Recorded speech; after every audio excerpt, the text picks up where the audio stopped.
तो हाय ସାଙ୍ଗମାନେ, ହର ହର ମହାଦେବ।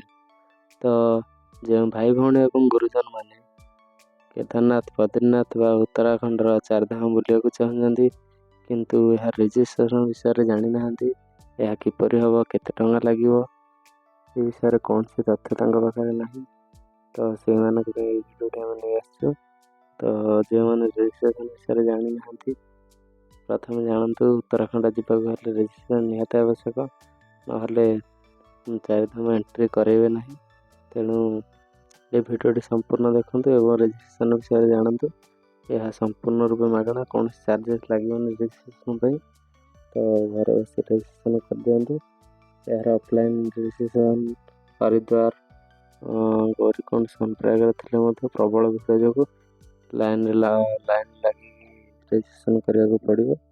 ତେଣୁ ସେମିତି ହଟ ହେବା ଅପେକ୍ଷା ଘରେ ବସି ରେଜିଷ୍ଟ୍ରେସନ କରି ନିଜ ରେଜିଷ୍ଟ୍ରେସନ ପତ୍ରଟିକୁ ନେଇକି ଗଲେ ଆପଣଙ୍କ କ୍ଷେତ୍ରରେ ସୁବିଧା ହେବ। ତ ଯେଉଁମାନେ ଚ୍ୟାନେଲରେ ନୂଆ ଆସିଛନ୍ତି ସେମାନେ ଦୟାକରି ସବସ୍କ୍ରାଇବ୍ କରନ୍ତୁ, ଲାଇକ୍ କରନ୍ତୁ, ସେୟାର କରନ୍ତୁ। ତ ଦେଖିବା ବର୍ତ୍ତମାନ ରେଜିଷ୍ଟ୍ରେସନ କେମିତି ହେଉଛି। ତ ପ୍ରଥମେ ଆମେ ଡେସ୍କଟପ୍ରେ କ୍ରୋମ୍ ଓପନ୍ କରିବା। କ୍ରୋମ୍ ଓପନ୍ କଲା ପରେ ସର୍ଚ୍ଚ କରିବା ଉତ୍ତରାଖଣ୍ଡ ଟୁରିଜମ୍। ତାପରେ ଦେଖନ୍ତୁ ଲେଖା ଚାରିଧାମ ସର୍ଚ୍ଚ କଲା ପରେ ରେଜିଷ୍ଟର ନାଁ ଲେଖା ଅଛି ବ୍ଲୁରେ, ସେଇଟା ସର୍ଚ୍ଚ କରି କନଫର୍ମ କରିବା। କନଫର୍ମ କଲା ପରେ ଦେଖନ୍ତୁ ଦୁଇଟି ବକ୍ସ, ଗୋଟେ ରେଜିଷ୍ଟର, ଗୋଟେ ଲଗ୍ଇନ୍।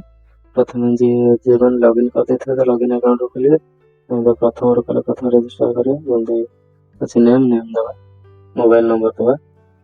ତାପରେ ତଳେ ଅଛି ଟୁର୍ ଅପରେଟର। ତ ମୋବାଇଲ ନମ୍ବର ଦେଇ ସାରିଲା ପରେ ସେ ଟୁର୍ ଅପରେଟରଟିକୁ ଚେଞ୍ଜ କରିଦେବେ। ସର୍ କ୍ଲିକ୍ କରିବେ ଇଣ୍ଡିଭିଜୁଆଲ ଉପରେ। ଇଣ୍ଡିଭିଜୁଆଲ ଉପରେ କ୍ଲିକ୍ କଲା ପରେ ଆପଣ ଦେଇଦେବେ ପାସୱାର୍ଡ଼, ନର୍ମାଲ ପାସୱାର୍ଡ଼ଟି ମନେ ରଖିବେ। ପାସୱାର୍ଡ଼ଟି ନିହାତି ଦରକାର। ପାସୱାର୍ଡ଼ ମନେ ରଖିବେ, ଦୁଇ ଗୋଟେ ପାସୱାର୍ଡ଼ କନଫର୍ମ ପାସୱାର୍ଡ଼ ମାରିବେ। କନଫର୍ମ ପରେ କ୍ଲିକ୍ କରିଦେବେ ସାଇନ୍ ଇନ୍। ସାଇନ୍ ଇନ୍ ପରେ ଆପଣ ଯେଉଁ ନମ୍ବର ଦେଇଥିବେ ସେଥିରେ OTP ଯାଇଥିବ। OTPଟିକୁ ବର୍ତ୍ତମାନ ଦେବା। OTP ଦେଇକି ସାରିଲା ପରେ ଭେରିଫାଏ OTPରେ କ୍ଲିକ୍ କରିବେ। ଭେରିଫାଏ ପରେ ନେଇଗଲା ଆମର OTP ନେଇଗଲା। ତାପରେ ବର୍ତ୍ତମାନ ଲଗ୍ଇନ୍ ପଟକୁ ଯିବେ। ଲଗ୍ଇନ୍ ଅଲରେଡ଼ି ଆପଣଙ୍କ ମୋବାଇଲ ନମ୍ବର ଆଉ ପାସୱାର୍ଡ଼ଟି ଦେଇଥିଲେ ଦେବା ଏବଂ ଯାହା କ୍ୟାପଚାଟି ଦେଇଛି ସେଇଟିକୁ ଲେଖିଦେବା, ଯାହା ଦେଇଛି ସେଟା ଲେଖିବା। ଲେଖି ସାରିଲା ପରେ ସାଇନ୍ ଇନ୍ରେ କ୍ଲିକ୍ କଲେ। କ୍ଲିକ୍ କଲା ପରେ ଦେଖନ୍ତୁ ରେଜିଷ୍ଟର ନାଁ ଲେଖିବେ, ଏରୋପ୍ଲେନ୍ ଚିହ୍ନ ଦେଇଛି ଯୋଉଠି ସେଇଟା ମାରି ଚାରିଧାମ ଯୋଉଟା ଅଛି ଉପରେ କିଛି ଚେଞ୍ଜ କରିବେନି। ତଳେ ଡେଟ୍ ଦେଇଛି, ଡେଟ୍ ଆପଣ କେତେ ଡେଟ୍ରୁ କେତେ ଡେଟ୍ ମଧ୍ୟରେ ଯାତ୍ରା କରିବାକୁ ଚାହୁଁଛନ୍ତି ସେଇଟା ଦେବା। ମିନିମମ୍ ଆପଣ 7-8 ଦିନ ତ ଦେବାକୁ ପଡ଼ିବ। କ୍ଲିକ୍ କରିସାରିଲା ପରେ ଆପଣ ଯେଉଁ ଡେଟ୍ ହେଇଯିବ ସେଇ ଡେଟ୍ ଭିତରେ ହିଁ ଦେବେ। ନମ୍ବର ଅଫ୍ କେତେ ଜଣ ଟୁରିଷ୍ଟ ଯିବେ, ମୁଁ ଗୋଟେ ମାରିଛି, ଆପଣ 6 ଜଣ ପର୍ଯ୍ୟନ୍ତ କରିପାରିବେ। ଗୋଟେ ଆକାଉଣ୍ଟରେ 6ଟି ରେଜିଷ୍ଟ୍ରେସନ ହେଇପାରିବ। ତାପରେ ବର୍ତ୍ତମାନ ଦେଖିଦେବେ ଚାରିଧାମ ଭିତରେ ଯେଉଁ ଚାରିଧାମ ଯାତ୍ରା ପାଇଁ ସିଲେକ୍ସନ କଲେ ହେବ। ଦେଖନ୍ତୁ ସିଲେକ୍ସନ କଲେ ରାଇଟ୍ ସାଇଡ଼୍ରେ ଦେଖେଇ ଦେଉଛି ପୁରା। ତାପରେ ଉପରେ ଦେଖନ୍ତୁ ଦେଇଛି ମୋଡ୍ ଅଫ୍ ଟ୍ରାଭେଲ୍। ଆପଣ ବାଇ ରୋଡ଼ରେ ଯେ ରୋଡ଼ରେ ଯିବେ ରୋଡ଼ରେ, ଯିଏ ଚାଲିକି ଯିବେ ଚାଲିକି। ଯାଇଛି ବାଇ ରୋଡ଼ରେ ତ ବାଇ ରୋଡ଼ କ୍ଲିକ୍ କରିବା।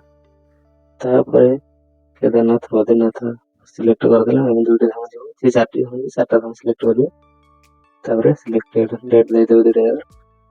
ତାପରେ ସେଭ୍ ମାରିଦେବେ। ସେଭ୍ ମାରିଲା ପରେ ଘରେ କ୍ୟାଣ୍ଡିଡେଟ୍ର ନାଁ କ'ଣ, ଆପଣଙ୍କ ନାଁ ଦେଇଦେବେ। ମୁଁ ଗୋଟେ ନାଁ ଦେଇଦେଇଛି, ସେଇଭଳି ଆପଣ ଦେଖିକି ନାଁ ଦେଇଦେବେ। କ୍ୟାଣ୍ଡିଡେଟ୍ର ଏଜ୍ ଦେବେ, କେତେ ବର୍ଷ ତାକୁ, ଆଧାର କାର୍ଡ଼ ଅନୁସାରେ ଯାହା ଆପଣ ଆଇଡି ପ୍ରୁଫ୍ ଦେବେ ତା ଅନୁସାରେ କେତେ ଡେଟ୍। ମେଲ୍ ଫିମେଲ୍ ସର୍ଚ୍ଚ କରିବେ। ତାପରେ ଇମେଲ୍ ଆଇଡି ଦେବେ।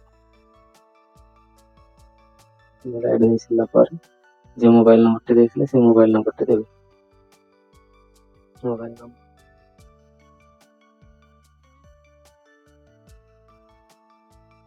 ଇମେଲ୍ ଆଇଡି ଦେଇସାରିଲା ପରେ ମୋବାଇଲ ନମ୍ବରଟି ଦେଇଦେବା। ଯେଉଁ ମୋବାଇଲ ନମ୍ବର ଆପଣ ପ୍ରଥମେ ଦେଇଦେଲେ ସେଇ ନମ୍ବରଟି ଦେବେ।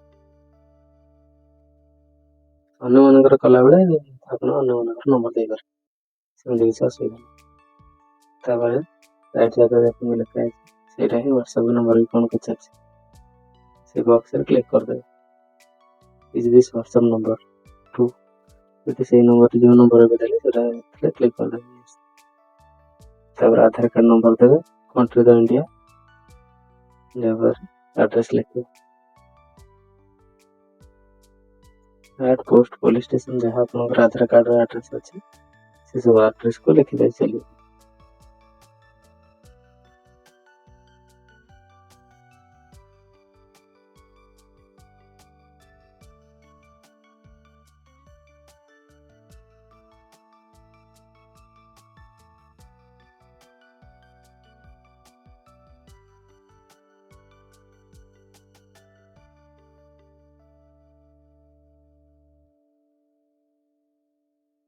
ଆଡ୍ରେସ୍ ଫିଲ୍ଅପ୍ ସରିଲା, ତାପରେ ସିଟି ଦେବା। ସିଟି ଆପଣଙ୍କ ପାଖାପାଖି ବଡ଼ ସହର କୌଣସି ଦେଇଦେବେ।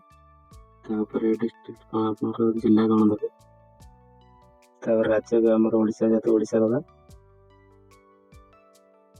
ତାପରେ ଆସିବ ଆପଣଙ୍କର ଏମର୍ଜେନ୍ସି। ଆପଣଙ୍କ ଘରେ କାହାର ଗୋଟେ ନାଁ ଦେବେ, ଭୁଲରେ ନମ୍ବର ମାରି ଦେଇଥିଲା ନାଁ ଦେବେ। ପ୍ରଥମେ ତାଙ୍କ ନାଁ ଯାହା ବାପାଙ୍କର, ଭାଇଙ୍କର କି ଭଉଣୀ ଯାହାଙ୍କର ହେଲେ ନାଁ ଆଗ ଦେବେ। ତାପରେ ତାଙ୍କର ନମ୍ବର ଦେବେ। ନମ୍ବର ଦେଲା ପରେ ସେ ଆପଣଙ୍କର କ'ଣ ହେବ ସେଇଟା ବି ଲେଖିବେ। ତାପରେ ଆପଣ ମୋଡ୍ ଅଫ୍ ଟ୍ରାଭେଲ୍ କୋଉଥିରେ ଯିବେ, taxi, personal car, private car କି ବସ୍ରେ ଯିବେ, ଚାଲିକି ଯିବେ, ସବୁ ତାର ଦେବେ ଡିଟେଲ୍ସ। ତାପରେ ଯେହେତୁ ଆପଣଙ୍କର ଡ୍ରାଇଭର ନାଁକୁ ବୁକିଂ ନାହିଁ ଯିଏ ଆଗ ଆସିକି ଇଏ କରିଥିବ ସେ ତ ଦେଇଦେବେ। ଯିଏ ଯଦି ବୁକିଂ ନ କରିଥିବ ସେ ଛାଡ଼ିଦେବ, କିଛି ଅସୁବିଧା ନାହିଁ। ତାପରେ ଦେଇଛି ଅପଲୋଡ଼ ପାସପୋର୍ଟ ସାଇଜ୍ ଫଟୋ, ଗୋଟେ ନର୍ମାଲ ଫଟୋ ଅପଲୋଡ଼ କରିଦେବେ। ପାସପୋର୍ଟ ସାଇଜ୍ ଫଟୋ ଯେହେତୁ ଆମେ ପାସପୋର୍ଟ ଫଟୋ ଯୋଉ ଫଟୋ ବି ଦେଲେ ବି ନେଇଯିବେ, କିନ୍ତୁ ଆପଣଙ୍କର ଫଟୋ ହେବା ଦରକାର। ତାପରେ ତଳେ ଯାଇଛି ଆଧାର କାର୍ଡ଼ କି ପାସପୋର୍ଟ, ପୋଷ୍ଟ କାର୍ଡ଼ ଯାହା ବି ଆପଣ ସିଲେକ୍ସନ୍ ସେଇ ଆଇଡି ପ୍ରୁଫ୍ ଦେବେ। ତାପରେ ଫିନିଶ୍ କରିଦେବେ।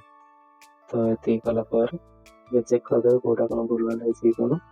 କିନ୍ତୁ ଏହାପରେ ଫିନିଶ୍ ପରେ ଆପଣଙ୍କର ବର୍ତ୍ତମାନ ରେଡ଼ି ହେଇଗଲା ରେଜିଷ୍ଟ୍ରେସନ୍।